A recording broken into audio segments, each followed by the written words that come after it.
What's going on, everybody? This is Primetime James Thomas coming at you with another video. And tonight I want to talk about SummerSlam 2024. I finally watched the show in its entirety, all 3 hours. And before I do that, I just want to say, please be sure to hit that like and subscribe button. And don't be afraid to share this video, as well as hopefully everyone's had themselves a lovely, fun weekend closing out the summer of 2024. Now, when it comes to SummerSlam 2024, I will say this. I thought the show was fantastic. I thought the show was really damn good. And I don't know whether or not if it was just the pacing of the matches, how the show flowed. Something just felt different about the show, about how certain things were booked, how just the pacing and the flow of the show. It's something about it just felt really good. It didn't feel like the show was dragging at any point in time of the show. And what I also really noticed that SummerSlam was a very story-driven show, which I love.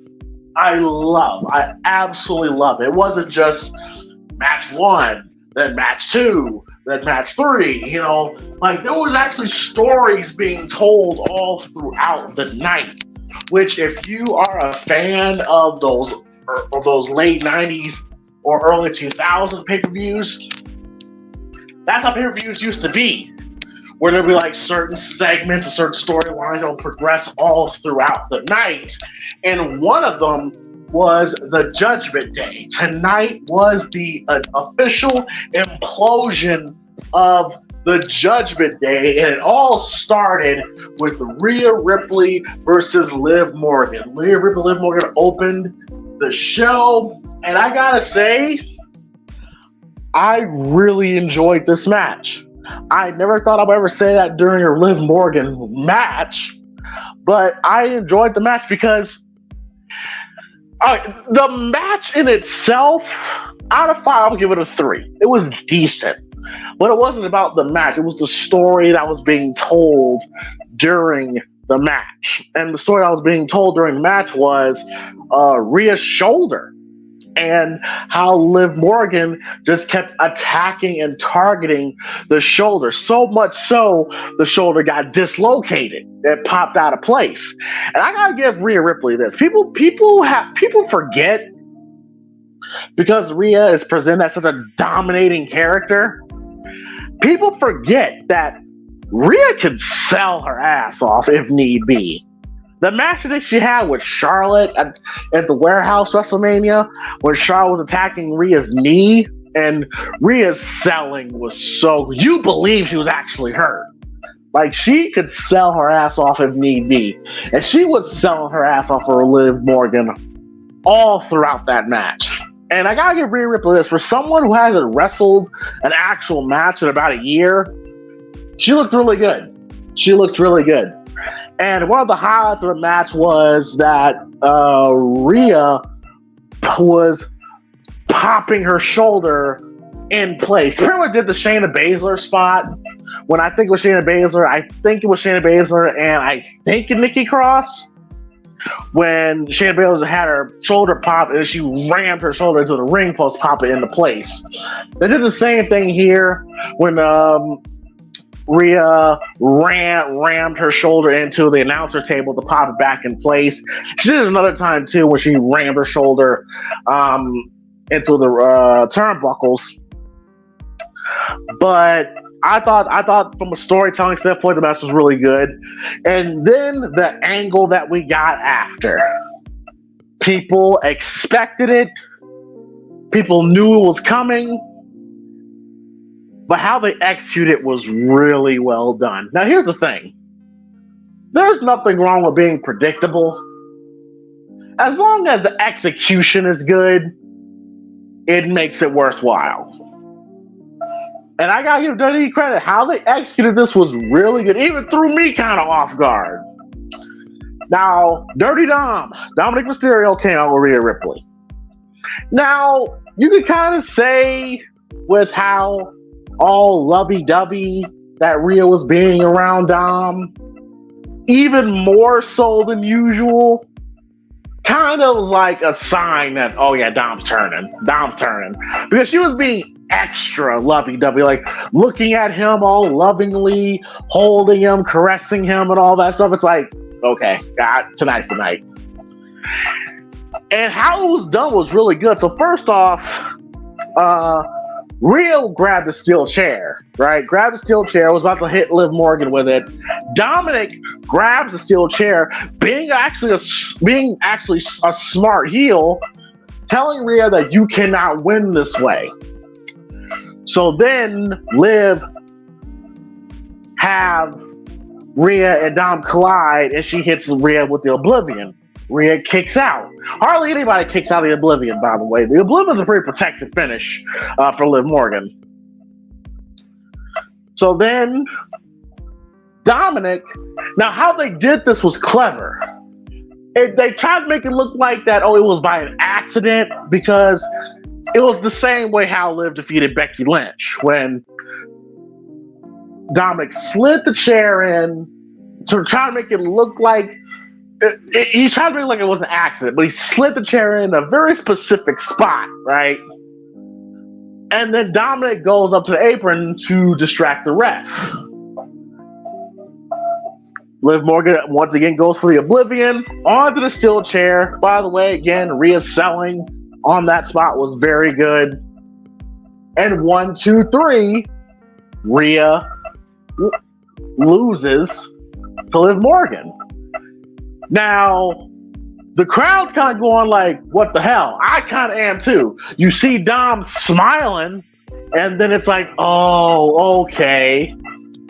And then Liv, who looks shocked herself, by the way, she got the belt. She's looking at Dom with a shocked look on her face. Dom grabs her and kisses her. Dom has officially turned on Rhea Ripley. Now, this is very interesting, because I thought Liv Morgan's face was very interesting.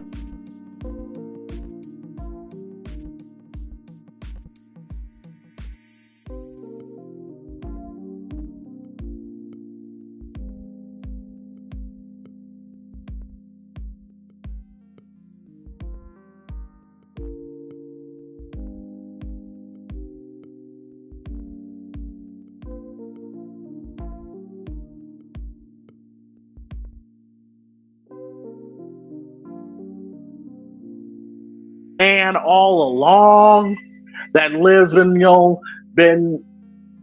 working with Dom behind the scenes this whole time. More questions than answers. But how they executed this was really good. I thought Michael Cole's announcing was really good. Calling him a son of a bitch. Pat McAfee calling him a piece of shit. Dominic flipping off the crowd. This was a great way to start the show. Fantastic way to start the show. And it's definitely going to make people want to tune into Monday Night Raw, see the aftermath behind this. Because now Rhea has been betrayed. She's been betrayed by her boyfriend. And it'll be really interesting to see how Rhea's going to respond to that. But then I loved how this moved over to the next segment where we get the Judgment Day backstage. Like, they're all shocked. Damian Priest is pissed. He's looking for Dom. He almost punches Finn Balor in the face. Ask him if he knew anything about this. They asked him the Judgment Day, JD and Carlito, if they knew about it. And Finn swears he had nothing to do with it. But he said to him, JD and Carlito, they're going to go look for Dom, pretty much. I actually love how it bled to the next segment backstage. So you see the instant reaction. Love stuff like that. Love it. But we'll get to Damian and then Finn in a second. So then, next match, we have Braun Breaker versus Sami Zayn. Braun Breaker defeats Sami Zayn and the match was actually fairly short. It was about like 5 minutes. I'm happy that Braun finally won. He's now the Intercontinental champion. He's the right guy for it. He's the perfect guy for it. But I have to ask. Why couldn't they have done this at Money in the Bank? They could have done this at Money in the Bank. It was a good moment, but for some odd reason, it just didn't feel right. It felt right, but it felt like this should have been done way sooner than it actually happened. Okay? It made Braun look like a monster, made him look like a killer, and they tried to tell the whole story. Oh, well, it was Braun's inexperience, so why he lost to Sami Zayn. No, fuck all that. This is the guy who is going to be your next guy after Roman Reigns. All signs point to that direction, okay? And you just don't have him lose clean like that, and to make up for it the next pay-per-view. Once again, imagine if Brock Lesnar, before he went on to defeat The Rock at SummerSlam, he lost to Rob Van Dam at Vengeance 2002. It wouldn't feel as epic. So they at least got the belt on Braun. I'm looking forward to his title run. But it definitely should have been a way bigger deal than it felt. But what did feel like a bigger deal was Logan Paul and LA Knight. First of all, I'm going to say it once. I said it once, I'm going to say it again. Logan Paul is the greatest celebrity turned wrestler of all time. Of all time. This man has only been wrestling for 2 years, and already, he is better than most wrestlers going today. I could say this with confidence that he's one of the best wrestlers, period, in the world right now. The shit Logan Paul was doing in this match was unbelievable. Like, I swear he did like a corkscrew, like moonsault where he was outside of the ring, did a springboard onto the top rope, switched, and did a moonsault off the top rope. Like, it's kind of hard to explain. Bro, you gotta see it for yourself. Logan Paul is him. He's him. You may not like him as a person. You may not like him as a content creator. But bell to bell, he's one of the best. Easily. And LA Knight finally has gotten his flowers. He's finally gotten something. And I thought the match between him and Logan was really damn good. Like, every match here was, I mean, Sami Zayn and Braun was 5 minutes, but that was still solid. Like, every match here was really good. And this is probably LA Knight's best match ever in WWE. Like, it was really good. These guys had really good chemistry. The fans were behind LA Knight. Fans hated Logan Paul, even though he's from Cleveland. He brought MGK out there. He pretty much turned MGK a heel. And this was a really, really good match. There was one spot that was kind of scary where I think it looked like they were both on the top rope, and LA Knight, it looked like he went for like a brain buster or something off the top rope, and they landed fine, but that could have been, ooh, I don't know if I'll be comfortable doing an extra brain buster off the top turnbuckle. I don't know about that. That could have been catastrophic for Logan Paul, but Logan turned out fine, and yep, Logan Paul lost to the BFT. How it was done was really smooth too, where the finish was that MGK handed Logan Paul the brass knucks, and he hits LA Knight with the brass knucks. He goes for the buckshot lariat, does it better than Adam Page, and when he goes for the clothesline, LA Knight reverses it into a BFT. It looks clean as fuck too, and LA Knight has finally become the United States champion. It's about damn time they give LA Knight something, man, because the crowd easily fucks with LA Knight. He's very charismatic, comes across as a cool dude. Yeah, okay. Oh, he does the Rock and he does the Rock and Stone Cold. Well, goddamn it, I wish more wrestlers today would imitate Rock and Stone Cold. Okay, they would get just as over, obviously. But yeah, man, LA Knight needed something, man, because the crowd can get behind someone for so long until they realize he's a loser. He finally won the big one at SummerSlam, and I hope they give him his United States title run. I hope he has a good one, because LA Knight deserves it, man. He deserves this. Then we get Bayley Triple B versus Nia Jax.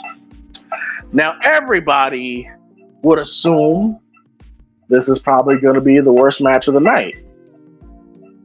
Everybody assumes that this is the match where Tech has to get piss break. In theory, yes. But I gotta give the devil his due.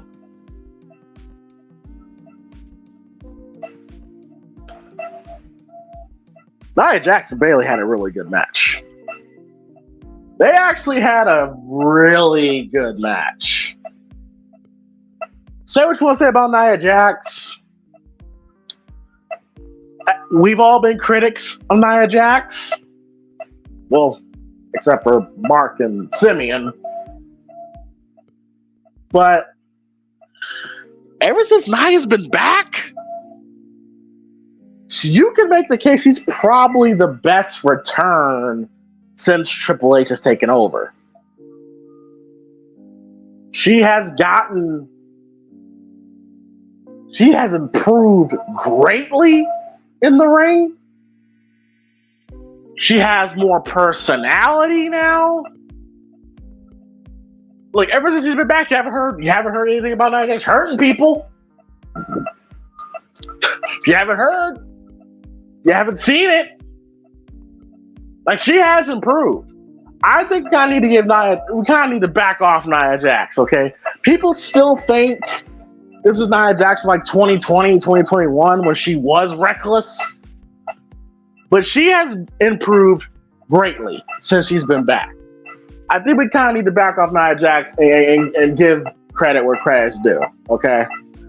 And of course, Bayley's Bayley, who, from a fundamental standpoint, when it comes to straight up fundamentals in the ring, Bayley is one of the best in the world. And I thought they had a killer match. I thought they had a really, really good match. The highlight of the match was Bayley power bombing Nia Jax, which that did happen. She power bombed Nia Jax CrossFit bitches. I like the little throwback that they had when Bayley tried to defeat Nia Jax the same way she defeated her in a NXT TakeOver back in 2015. I like that little callback. I like the little tease of Tiffany Stratton coming down, looking like she was going to cash in before Bayley stopped her, which I knew she wouldn't because it's too soon. And plus, they finally gave Tiffany the pink briefcase. There's no way in hell that they just gave her a brand new briefcase and just to cash it in like the next night. No, they're gonna let this build. They're going to let this build with Nia and the Tiffany. And ultimately, Nia Jax defeated Bayley. And Nia Jax is now the SmackDown women's champion. And you know what? I'm okay with that. Because, look, I love Bayley. We all love Triple B. But let's be honest, her title run was ass. After EO Sky and Damage Control, there was really not much of a story to tell with Bayley. And she was kind of floundering. And, you know, and sometimes certain people are chasers than champions. But yeah, I thought Nia and Bayley had a really good. I enjoyed the women's matches tonight. I really enjoyed the women's matches tonight, and I thought all 4 women killed it. Now we get to the match that we've all have been waiting for: CM Punk, Drew McIntyre, Seth Rollins as special guest referee. Now,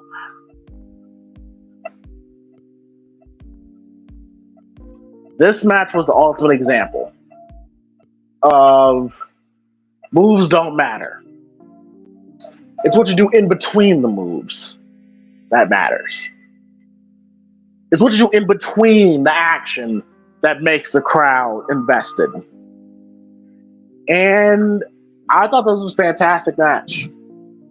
All 3 guys had, first of all, shout out to Cleveland. They were pumped for this match. Bro, they were on the edge of their seats. When Seth was about to ring the bell and Seth was kind of teasing it, the crowd was just on their feet because they've been wanting 8 months for this match. And I thought the match delivered. Now, if you're a fan that prefers work rate, in-ring action, you know, pretty much indie style, AEW style, this ain't the match for you. This is not the match for you. This ain't the million super kicks, no selling, spamming finishers, multiple kick out type of match. This was a straight up storytelling match. A straight up storytelling match. Where the story that was being told, there was so many layers of storytelling in this match. People like to say cinema, it felt like watching a movie. Where the first act of the match, Punk and Drew are just beating the shit out of each other, and Seth is just laughing, enjoying. He's pretty much just letting them do whatever they want. Then you have the second half of the movie when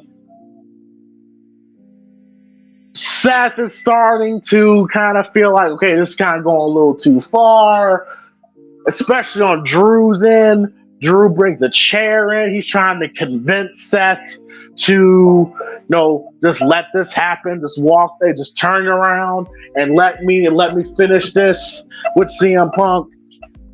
And Seth hates CM Punk, but he doesn't hate him so much where he wants, a motherfucker's career to end. So he took the chair away from Drew, and when he took the chair away from Drew, I'm like, oh, they really gonna do it. They're really gonna do it. Because CM Punk is in the turnbuckle selling behind Drew. Drew's in between Seth, and Seth got the chair. So I'm like, oh, they really about to do it. So Seth is getting in Drew's face. Drew mushes him. And Seth's got the chair, and I'm like, oh shit. Seth goes to hit Drew. Drew gets out the way. But Seth stopped.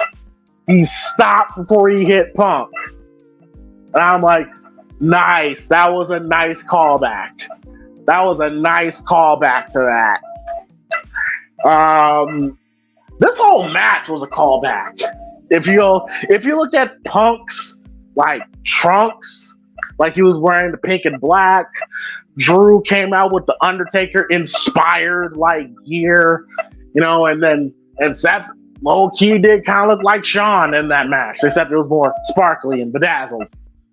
And then there was the third and final act of the movie, where Punk pretty much beat himself. Punk became obsessed with the bracelet. Now, people are upset with the fact that the bracelet this is about a bracelet. Clearly, people that are upset about that doesn't have anything of sentimental value in their lives. A family member or a wife or a girlfriend or anything, they haven't given this person anything of sentimental value at all, okay? Clearly, people have missed the point. They've missed the point. I literally saw somebody say, "Well, he's a millionaire. He can just buy another bracelet." No, it's not the point. The store was a fan. A fan gave Punk that bracelet. It has AJ and his dog Larry's name on it. It means something to Punk. So of course Punk is going to be obsessed with that. That's pretty much his family. That represents his family. And it's that one fan that took the time to make that. So when people are complaining about it's a stupid bracelet, I was like, y'all don't understand. Y'all don't get it. Clearly y'all don't get it. Like, let's say for example, let's say for shits and giggles, right? Oh, let's say a mom or dad gives you a bracelet, right? They said, no, like this is your bracelet, it has mommy and daddy's name on it, right?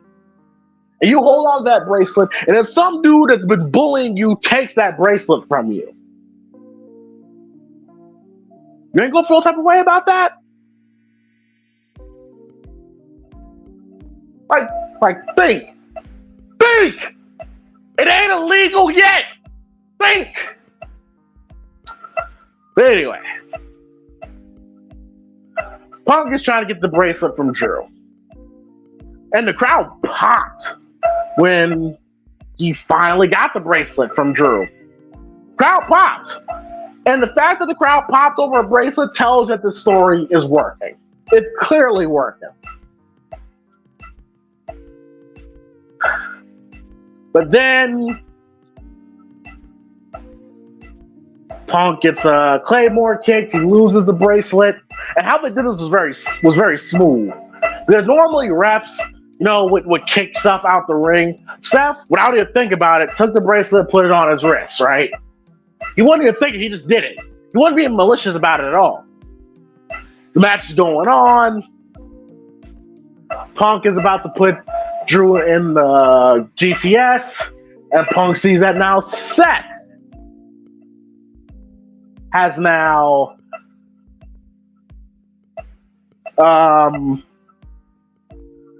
has the bracelet.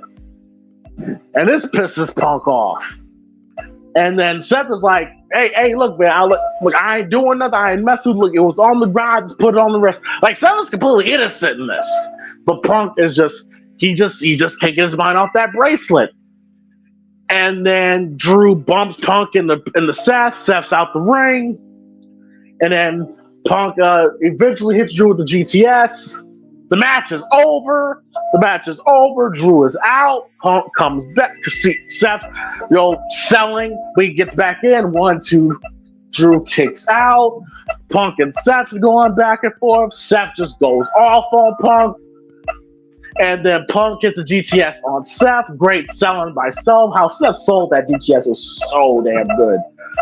And then he finally got the bracelet. But then he goes to Drew. And I love the callback to Clash at the Castle when Drew kicks Punk in the balls. Claymore kick. He's screaming for Seth to pick the count. Seth is reluctant to do it, but he does it, and Drew McIntyre wins the match. Oh, man. First of all, I thought this match was fantastic. This match was great. If you like matches with storytelling, matches, where things actually matter, this is the match. This was very old school. This was a throwback. match. Absolutely. And Punk, and Punk walked away healthy. I haven't heard anything about Punk being hurt. Punk, and no report about Punk being hurt. And Punk looked good. He actually looked good. Did he look a little slow and tired at times? Well, yeah, we got to think about this too. He hasn't wrestled a full match, and God knows how long. A singles match at that. Okay, and I was thinking about this. He's 40. What? He's 46 years old now. This ain't gonna be the same CM Punk from 10 years ago. Like, that's the same CM Punk from 2013. But I thought he looked really good for his standards. I thought he looked really good. And Drew was Drew. Drew's gonna show up no matter what. And I gotta say, man, they gotta run this back. There's clearly this ain't over yet. This is not over yet because Drew took the bracelet back from Punk. They gotta run this back. There's so much more left to do here. Because you got the Bad Blood show coming up. We all know that's going to lead to Drew and Punk. Where's this lead with Seth Rollins? I would say do a triple threat match. You either do a triple threat match at Bash of Berlin whatsoever, or, well, maybe a triple threat match in the Hell in a Cell. I don't know. But they got to run this back. There's clearly more. There's more meat on the bone here. So much more meat on the bone here. I'm looking forward to seeing it. I thought this match was A fucking plus storytelling 101. Absolutely. Great stuff from all three guys, man. If you haven't seen CM Punk, Drew McIntyre with Seth Rollins, if you're a fan of that old school wrestling, was more about the story than the actual matches, this is a match for you. Next up, we got Gunther versus Damian Priest. This was another really good match. Hey, Damian Priest, listen, say what you want to say about Damian Priest and his title run, but in his title matches, dude has shown up. His matches has been good. And Gunther beat the shit out of each other. Beat the dog shit out of it. So much so Gunther's chest was bleeding. Gunther's chest was just bleeding, y'all. It was hard hitting. It was smash mouth. It was two big dudes just beating the fuck out of each other. And I loved it. Absolutely loved it. And how it was done here? So Finn Balor comes out, right? Looks like he's cheering on Damian. Gunther kicks Finn. It was a nice way to kind of swerve us, like, oh, maybe he's not going to turn. Damian hits the South of Heaven chokeslam, goes to pin Gunther, but Finn took Gunther's foot and put it on the ropes. And I like how this was done here.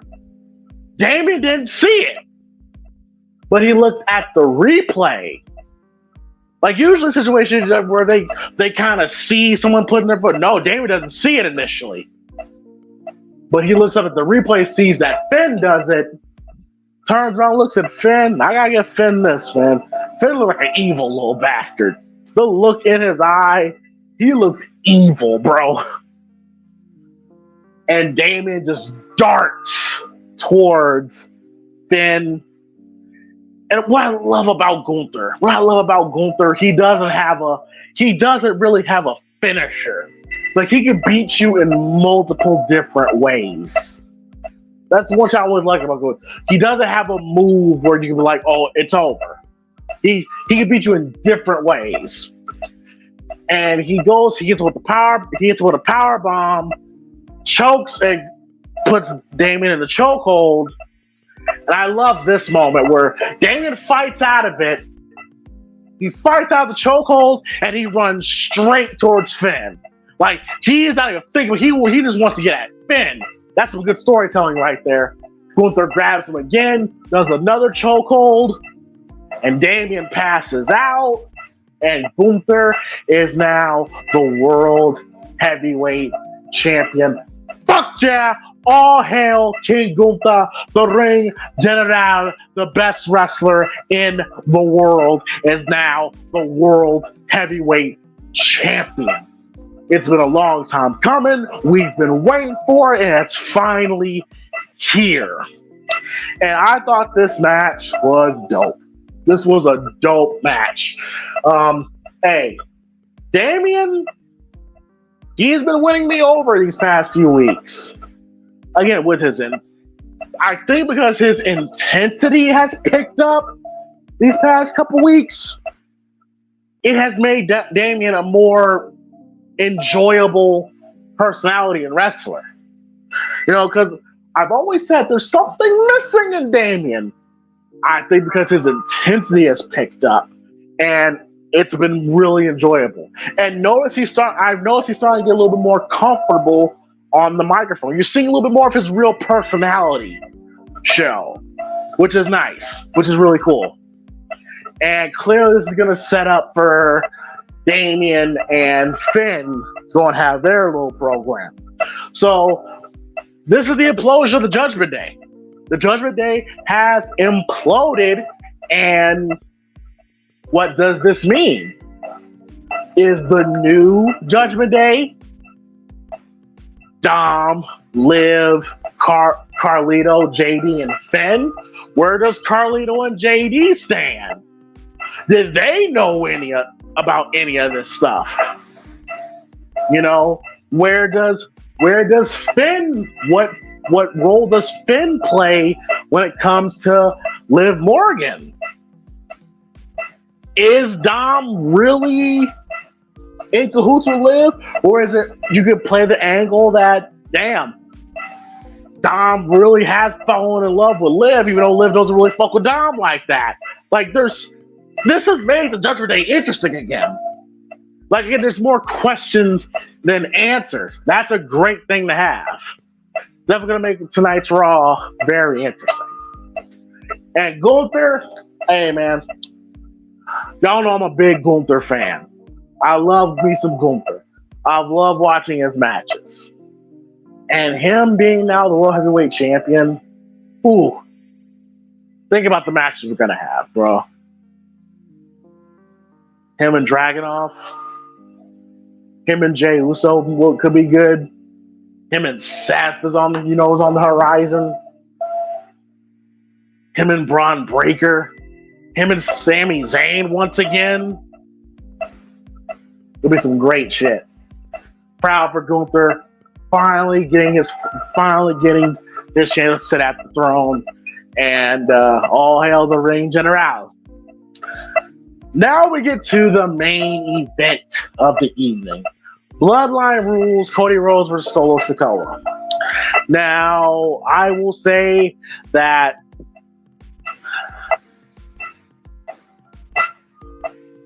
the match wasn't bad.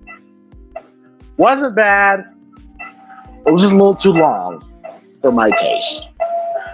Gotta give Solo Sikoa all the credit in the world, man. All the credit in the world. For the spot that he's pretty much been thrusted into, I will say that he has swung and he's hit. Like, the crowd was chanting "fuck you, Solo." He clearly has done his job. The crowd hates his guts. So he's doing something right. And Cody Rhodes, hey, y'all know I like Cody Rhodes. To me, he's still that guy. Y'all heard the crowd when he came out. They still fuck with him heavy, which is great to see. I said, let's see around SummerSlam where the crowd's going to be at. And the crowd's still as loud for Cody as it was during WrestleMania time. So, Cody's won in that regard. So what you want to say about this title run? I more blame that on WWE than Cody. But I thought the match was decent. It wasn't a SummerSlam main event to me. But we all know why this was the main event. There was one reason only. The Tongans came out to help Solo. Tonga Lord, I don't know what's been up with him, but he botched again, and I'm just like, dude, you get your shit together, man. But a returning Kevin Owens and Randy Orton came out to, get the Tongans out of here. We're all waiting on Jacob Fatu, right? Jacob Fatu appears looking fantastic, but man, oh man. Jacob Fatu goes for a splash on the Cody into the announcer's table. And Jacob Fatu apparently injured himself. He injured himself. He couldn't even get up. He couldn't put weight on his ankle. I haven't heard anything about Jacob Fatu. Nothing has been reported yet. The last recent thing that I've heard, he was walking around in a boot. So hopefully it's not as serious as it looked. I looked at that spot. I can't really tell where he got hurt, but he wasn't. Credit him still staying in character, but he could not walk. He could not walk, man. And it would suck. It would suck this soon in the Jacob Fatu's run WWE, and he gets hurt from the jump. Like that would suck big time. People are saying it was a work. I don't know if I buy that. I don't know if Jacob Fatu is that damn good of a seller if it's a work. But he couldn't walk.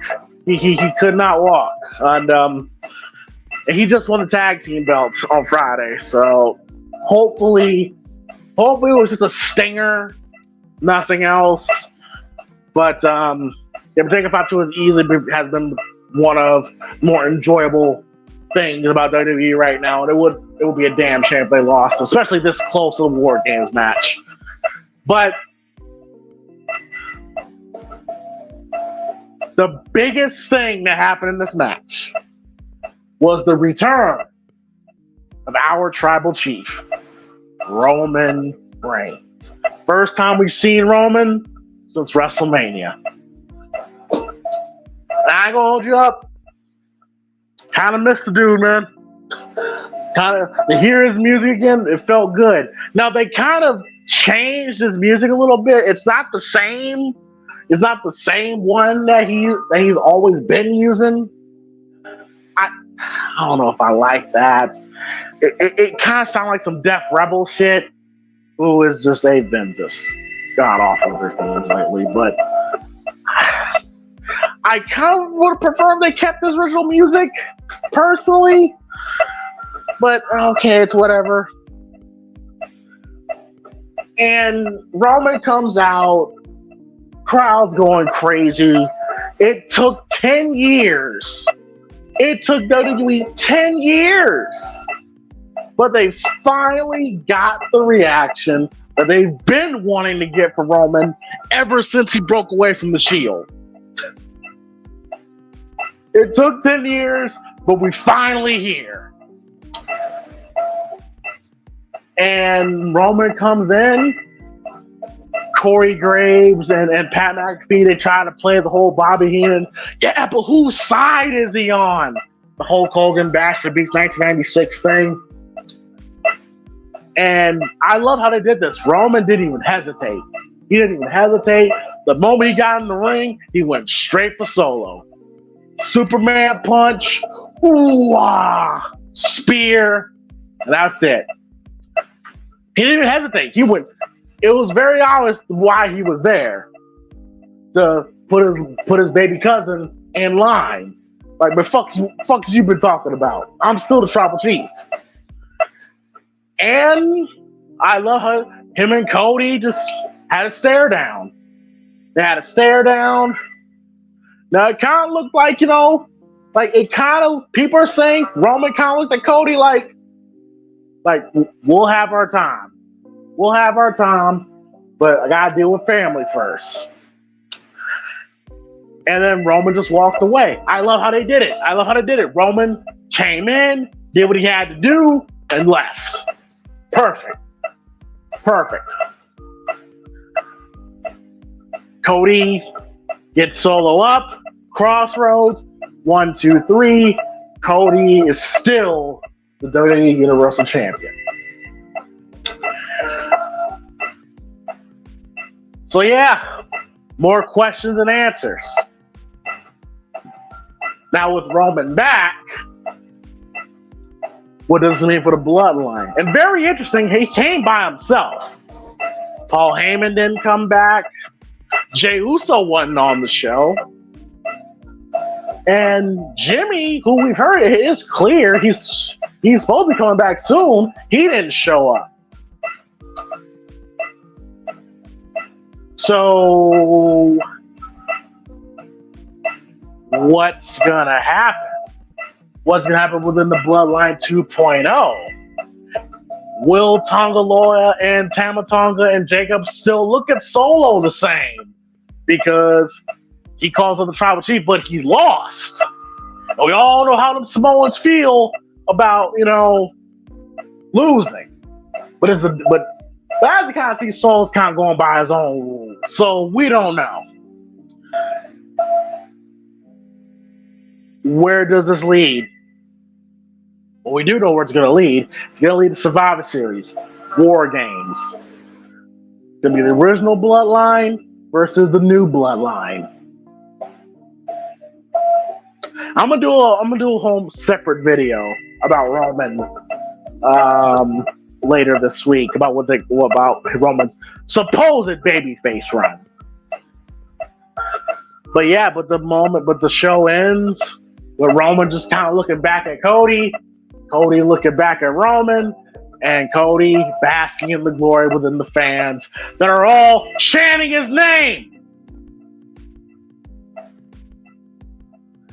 Overall, SummerSlam 2024, I thought was a fantastic show.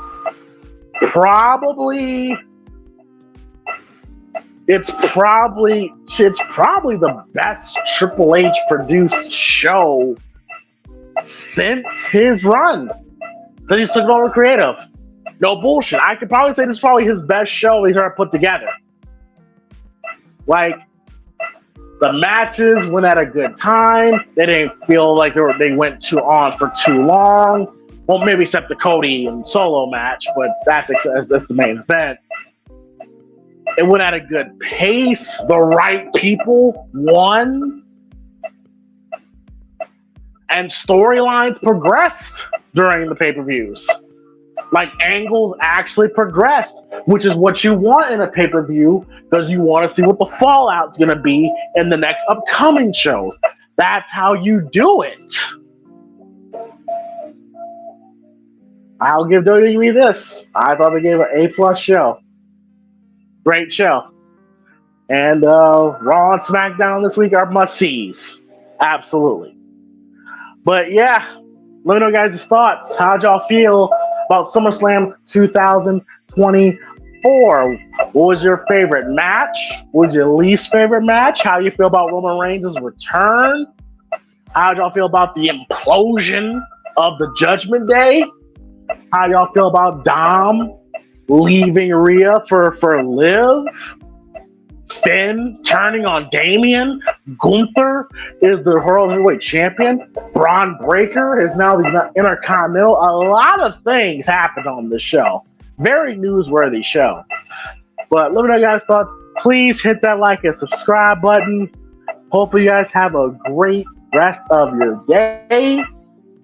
I'm Primetime James, House of Primetime Collective, and I am out of here. Peace.